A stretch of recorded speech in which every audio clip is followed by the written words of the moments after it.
Nandurbar education society संचलित DR high school व junior कॉलेजमधील गंभीर प्रकारामुळे शहरात संतापाची लाट उसळली आहे।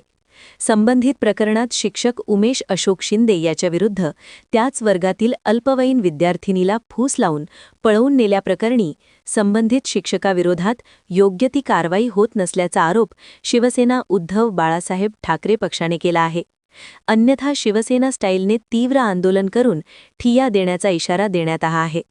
निवासी उपजिल्हाधिकारी आशा सिंघवी यांच्यामार्फत शिक्षणमंत्री दादाजी भुसे यांना निवेदन देण्यात आले।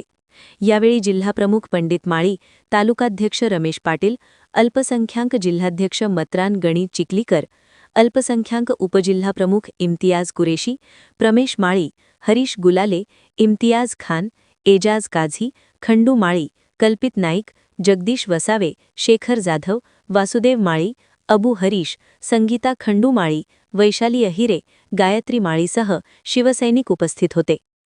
कनिष्ठ महाविद्यालयात मोठ्या संख्येने मुली शिक्षण घेत असून त्यांच्या सुरक्षिततेची संपूर्ण जबाबदारी संस्थेची आहे। विद्यार्थिनींच्या सुरक्षिततेबाबत कठोर धोरण अपेक्षित असताना अशी घटना घडणे अत्यंत चिंताजनक असल्याचे मत व्यक्त होत आहे। या पार्श्वभूमीवर शिवसेना उबाठा गटाकडून नंदुरबार एज्युकेशन सोसायटी तसेच तिच्या कार्यकारी मंडळावरही गुन्हा दाखल करावा अशी ठाम मागणी करण्यात आली आहे। दरम्यान या घटनेमुळे जिल्ह्यातील शैक्षणिक संस्थांच्या कार्यपद्धतीवर प्रश्नचिन्ह निर्माण झाले असून विद्यार्थिनींच्या सुरक्षिततेसाठी कडक यंत्रणा उभी करण्याची मागणी जोर धरत आहे।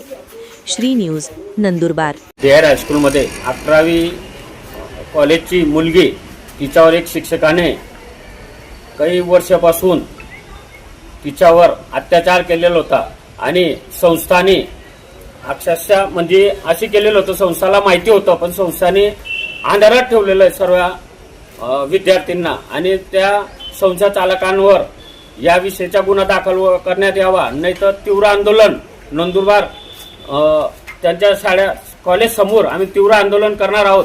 आणि नाही लक्ष घाललं पोलीस डिपार्टमेंटने तर याच्यापेक्षा मोठं तीव्र आंदोलन आम्ही तिथं टालाठोक करून त्या कॉलेजला निषेध करणार आहोत। त्याचे शिक्षण मंत्री आहेत दादा भुसे यांनाही आम्ही पत्रक दिलेलं आहे, यांनी त्या कॉलेजावर कारवाई करण्यात यावी आणि शिक्षण मंत्रीने बी लक्ष नाही घाललं तर शिक्षण मंत्रीला बी नंदुरबार दौरा आम्ही फिरू देणार नाही नंदुरबार।